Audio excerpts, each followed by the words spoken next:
like I'm Kesha, I get to the paper, boy. Extra, extra. Fuck with me, you know that I got it. Come with me, let's take a trip to the islands. We up on the jet, we'll do more than just fly on it. Stand on that hill, you gon' die on it. Boom, boom. Baby, I'm not one of them, you should try on it. Miss me with all that, I'm on it and next. Fuck this up, I send you back to your ex. But good luck with that, this is big as it gets.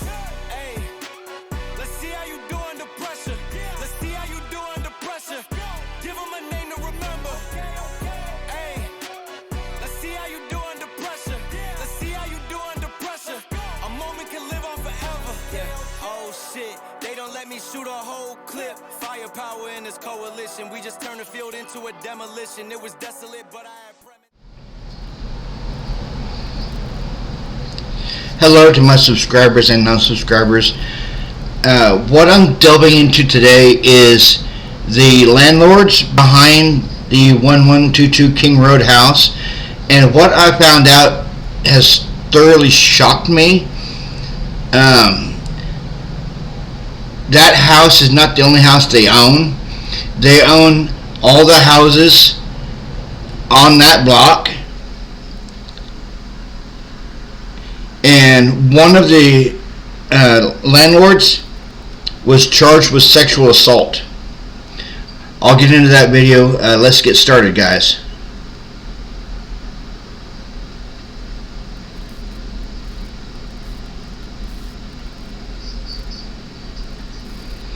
Not that one.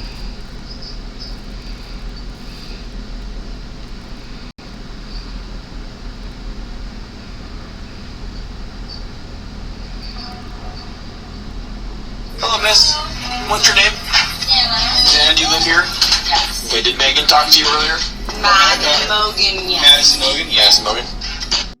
Yeah, and if they don't come out, we just contact landlords. Huh, upstairs to the back deck. Interesting. I'd much rather you spend that $300 on beer or something fun than Yeah. a noise ticket, right? Yeah, thank you. I appreciate it. Yeah.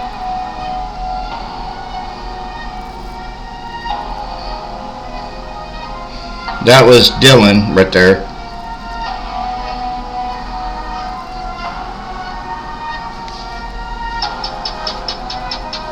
Come to the door, guys. Send whoever lives here down to the door.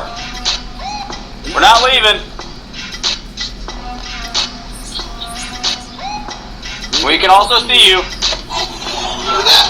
Hey, who's the owner or who lives here? I can look at them up. Okay, please.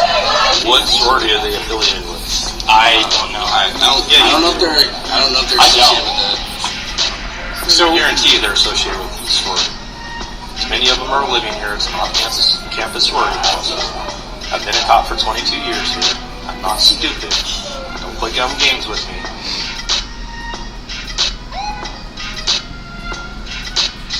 Moscow police, come back here.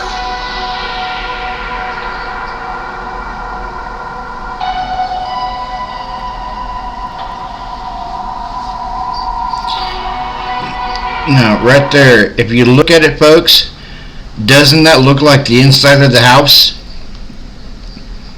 The inside of the King Road house? Why is this guy with the two bears, why does he have either a picture of the inside of the house, or is that a video of the inside of the house?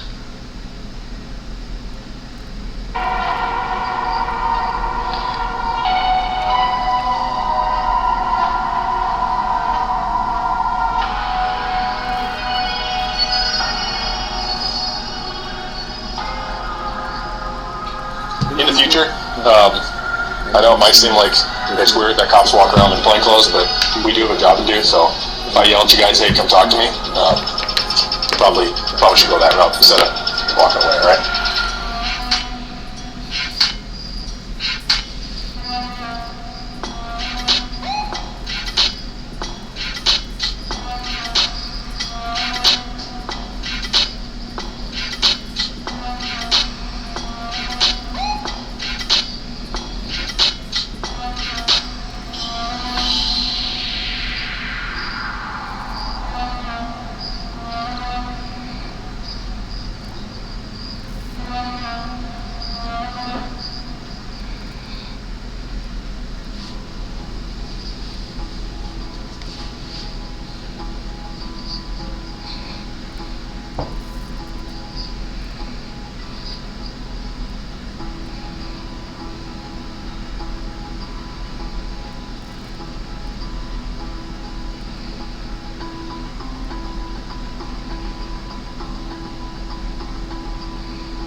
Contact Landlords.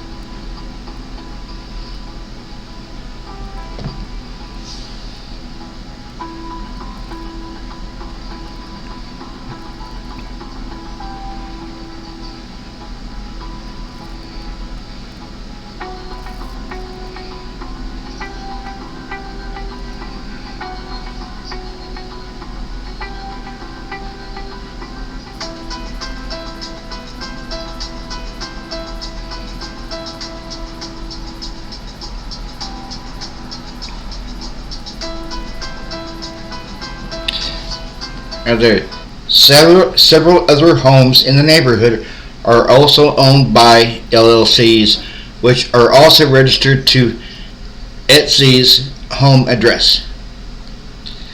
And they're all labeled 1122 King Road LLC.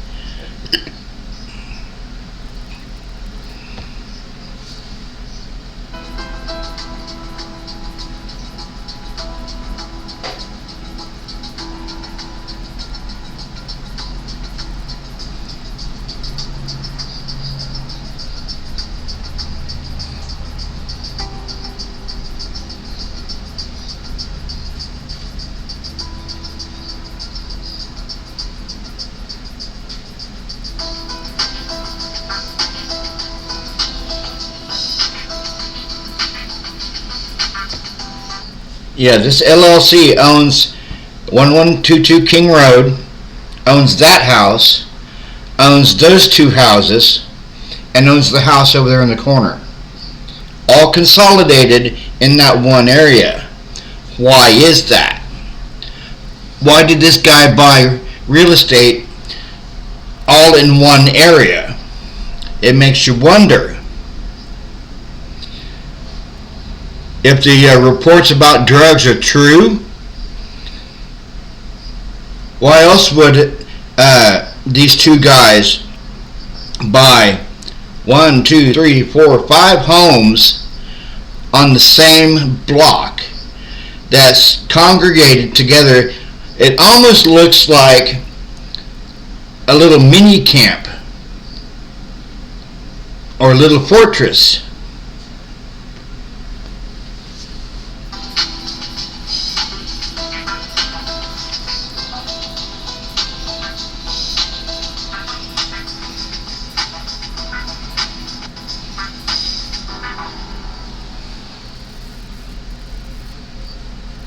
It's time to elevate your life.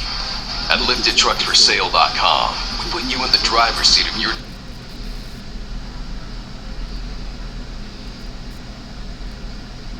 Money laundering enables cartels to produce the most lethal thing that they produce around the world, and that's corruption.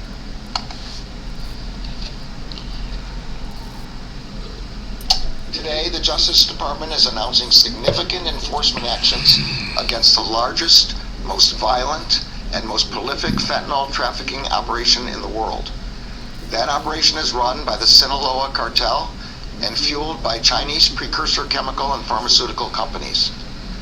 The Justice Department is attacking every aspect of the cartel. That runs right through Moscow, Idaho. Suppliers in China, that drug trafficking ring that starts in Mexico, that starts down in San Diego, California, goes all the way up the west coast and down into Moscow, Idaho. Could that be a reason why those 4 students were killed? We don't know. And there are reports that Madison dumped or got rid of a whole lot of drugs. Could the Sinaloa cartel got pissed off? When a criminal comes into ill-gotten money through, let's say, political influence peddling or drug trafficking, they have to get creative to stay on the right side of the law. If they just pop it into a bank account, the feds are going to be knocking on the door by sunset. So they use a process called money laundering, cleansing dirty money of its criminal origins. If they're super sneaky, make a big purchase, let's say buy an office building, Then they have a front business pay for that. Yeah, right there. Dan Etsy. He owns those 5 homes, or 5 apartment complexes there around 1122 King Road. Is he part of the money laundering for the Sinaloa cartel? It makes you wonder, folks. It really does. Giving them a paper trail, a giant profit, and a pocket full of freshly laundered cash. I would use these cash businesses as the first step. That's the owner, or one of the owners of 1122 King Road. And starting to clean it up. So now what I want to do is keep pushing the money further and further away from its origin point, which of course was illegal. So I would take that money from the cash business that I run, and I would then use it to purchase a piece of real estate. Say I wanted to make a down payment on an apartment building. Now I've created another layer of legitimacy around. You sell the real estate, and now you have more legitimate income to declare. Small World Software, Idaho assumed business name, filing state Idaho, active current, 24 years 1 month, mailing address still 1122 King Road, okay, Moscow, Idaho, business category computer software, and then here underneath you can see Scott Perky, the owner, again the address. This is still like this, okay? Why is this address still the address? That means your mail would be coming here. That means, everything is, in 24 years and 1 month, this is still the address of Small World Software. What is Small World Software? What is it? What are you making? Here is your Scott Perky, registered sex offender.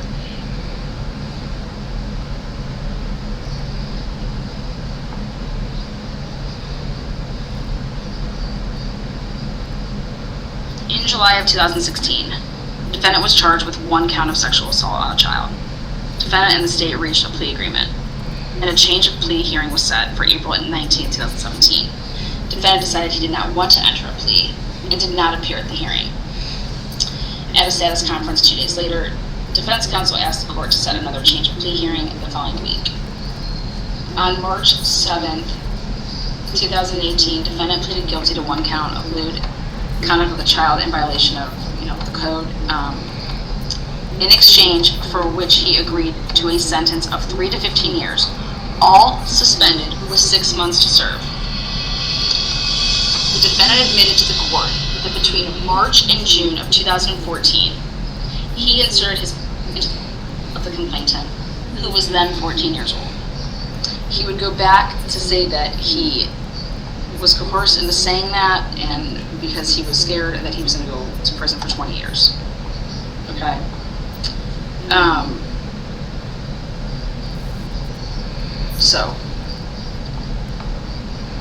But this is the same guy.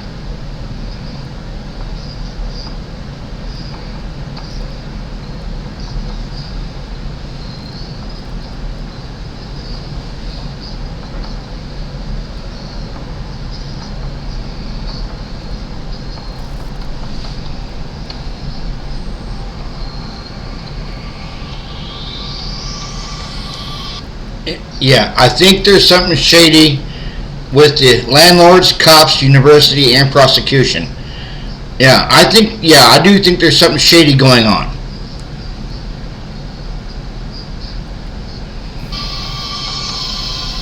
Leaders of the cartels, security forces who terrorize communities, money launderers who enable the cartel to fund its operations. Stuff that shouldn't happen, especially in a small, quiet town like Moscow is, where we're heavily involved with the university. And these are things that affect not just town, but the university, the students, lends everybody to a sense of insecurity about what's going on here and why.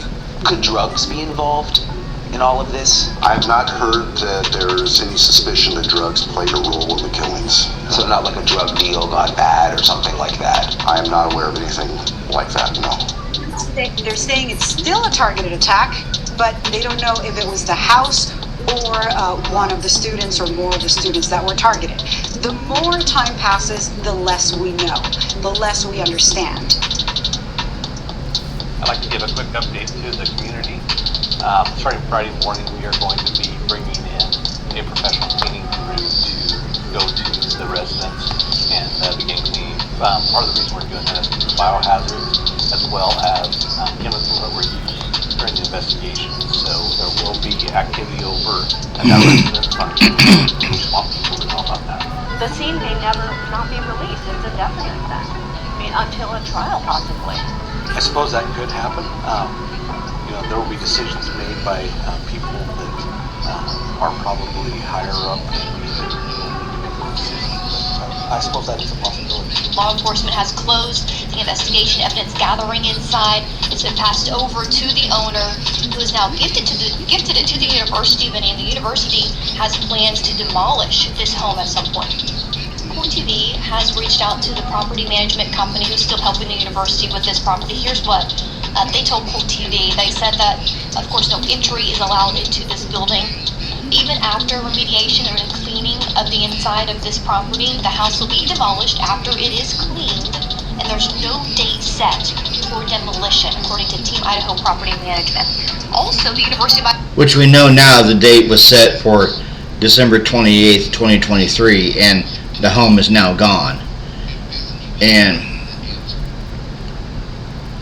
the university is saying that they're wanting to build a memorial garden on the site, but the landlords, who gifted them the property, are wanting to build an apartment complex on that site. Why are you going to give something to the university, but tell the university, oh well, we want to build an apartment complex on that site? They're not strapped for cash, folks. And as you saw, they own everything on that corner, except for the Queen Road apartments. They're not strapped for cash. I'm thinking they want to build another sorority house or sorority apartment building, so they can keep their front of illegal cash going. who now owns this property, Vinny Scott Green, has released a statement. It says that the owner of the King Street house offered to give the house to the university, which we accepted. The house will be demolished. Yes, it goes much deeper.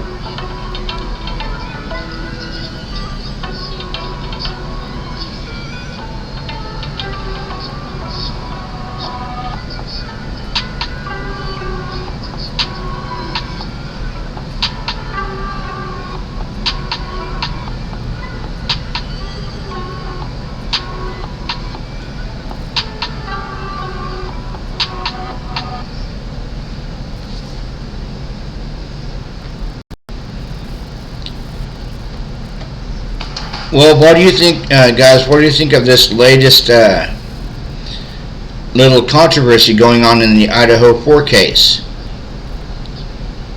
Now that we all know that the property owners are shady as fuck, what was really going on in that house? No one will know now because the house is gone.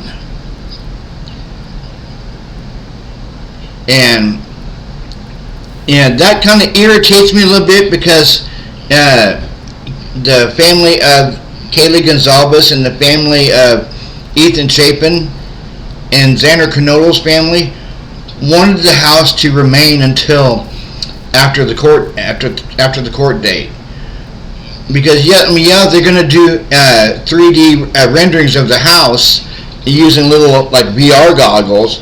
But that's not the same for a jury to walk through the house and hear the echoes and experience what Dylan and Bethany heard that night. That's not the same. This may end up, I'm sorry to say, fucking the prosecution, because not only did the prosecution tell University of Idaho, yeah, you can go ahead and tear down the house, but so did the defense. This may end up either screwing over the defense or screwing over the prosecution. I want you all to be the judge of that. Like always, hit that like button, hit the subscribe button, and make sure you smash that bell notification for new uploads. Peace out, guys, and control your own narrative, especially navigating this messed up case of the Idaho 4.